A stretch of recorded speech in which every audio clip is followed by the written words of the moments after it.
Hi everyone, it's Jo Carter. I'm here doing my July and August reading wrap up. I decided not to do July by itself and then August by itself because I've only read a total of 3 books in those 2 months, which for me is a very, very short reading month. Normally I'll read at least maybe 2, maybe 3 books per month, not 3 per 2.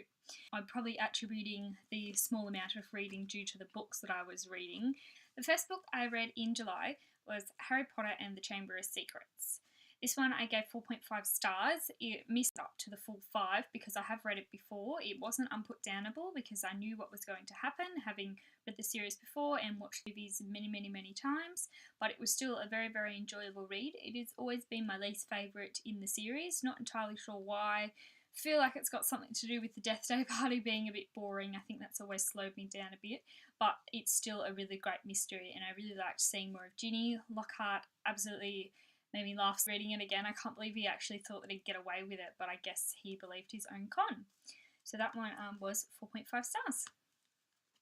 The next book I attempted to finish reading was The Battle of Evernight by Cecilia Dart Thornton, but I didn't actually finish it. I've ended up putting it down. That's where my bookmark is, halfway through. Before I tried to pick this up again after Harry Potter, I'd tried to give it another 2 attempts and it just didn't work this year. Reading sort of Goodreads unspoilery reviews of these, I've sort of learnt that either people absolutely love it and think it's one of the best fantasies in the world, or they thought it was an okay story, but the prose was a bit flowery and a bit hard to get through, which is, I think I'm in that group.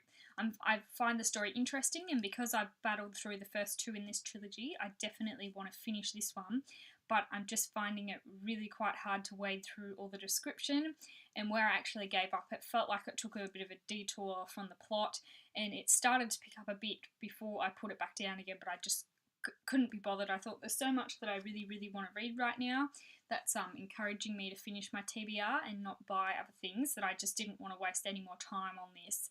Just trying to slug through it in the mornings. I think it's kind of a book that you need to read in long sittings, but I was only sort of dedicating half an hour each morning to it. My brain was fresh, but I was enjoying it, but it was just hard.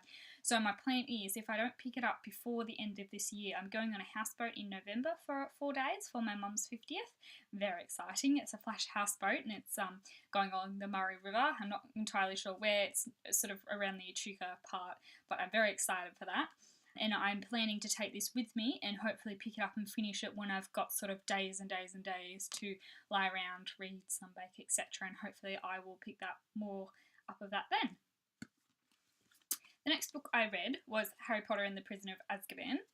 So these ones I was reading through quickly, but as I said, I was finding The Battle of Evernight hard to get through. That is why it took me so long to read 3 books over 2 months. I flew through this one as well. I gave it 4.5 stars too.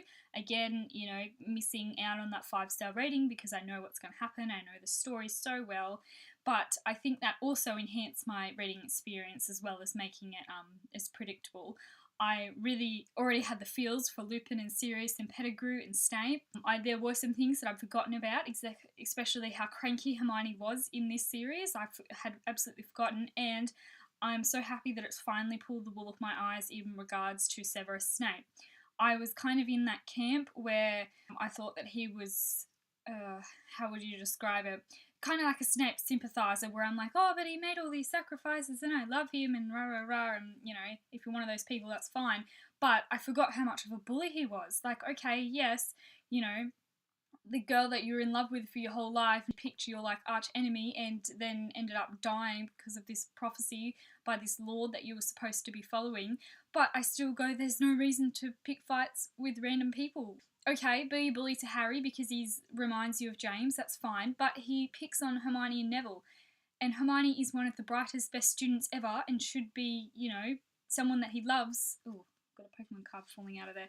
I'm using these as bookmarks, so many, and they're just lying around, but I don't want to get rid of them. So they're my bookmarks, and they stay in the book that I read them with. This one is Slowpoke. And he picks on Neville too. And I think, I just don't understand why he has to be such a bully to students that haven't done anything to him, and their parents have not done anything to them. I'm quite happy to have gotten over my little Snape mance for a bit there because I'd only read the movies, and they absolutely dull down how horrendous he is to the students. So I'm quite glad to have read that. I was really looking forward to reading Goblet of Fire, and I still am, but I'm holding back because I'm wanting to get through a bit more of my to be read shelf instead of staying back at old favourites like Harry Potter. So I'm eager to read Goblet of Fire, but it's dulled a bit because I'm reading lots of good books on my TBR and I'm getting through it slowly. And the final book I read in August is Jane Eyre by Charlotte Bronte. This is the first book that I'm reading by Charlotte Bronte. It's the second classic that I've made an effort to read. I just realised then that I've read To Kill a Mockingbird, but the first kind of classic I'm counting is Pride and Prejudice, and now I picked up Jane Eyre. I gave this one a solid 4 stars. If I could have just rated the romantic and feminist elements, I would have given it 5 because, man, did they make it but there were also many slow parts of it that just made me not keen to get started again, and because I had some life things happening whilst I was reading this, I'm trying to edit my own book and get it ready out for publication, so that was often calling me more to it than this when we were going through slow parts of this. And I'm also house hunting, so money and places and backyards and pest inspections and everything has been in my head in the mornings when I've been trying to read this, so often I've been giving up and going to Pinterest and stuff like that to look at things. But yeah, I really enjoyed Jane Eyre. It's not a romantic book. When you read the back, it makes it kind of seem like it's going to be a romance, but it's not. It's a feminist kind of, girl striving her own path story on the backdrop of romance. Stories about Jade and finding her place in the world and settling her wants with her morals and stuff like that. So I really enjoyed reading it. As I said, there were a few slow parts in between, but I was really happy with the conclusion of it and where it picked up. I felt like Jane was, someone that I could absolutely relate to. I consider her one of my friends now. There were parts where I was like, no, Jane, what are you doing? Because I'm, a girl in the 21st century who kind of has the morals of, just do what makes you happy, whereas Jane definitely doesn't in this one because she's a Christian and she doesn't want to sort of go against her morals for a man, which is a good thing. It's just that I don't really particularly agree with her morals, but it's okay. The conclusion was really good, romantic-wise, feminist-wise. I think the journey that the story took was absolutely what needed to happen. The only thing that would probably with this one at the ending is that the last paragraph was really religious, and it was actually it was a dialogue from one of the religious peoples in it, and it just didn't how the last sentence can just sum up the book and make it feel amazing, and it didn't in this one. I kind of finished it and I was like, okay, the story finishes, but it didn't really feel like it finished. So yeah, really quite enjoyed this one. A solid 4 stars, and I will be looking forward to reading more classics. There are all the books that I read in July and August.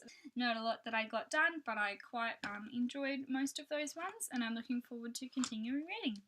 Thanks for watching that. Bye!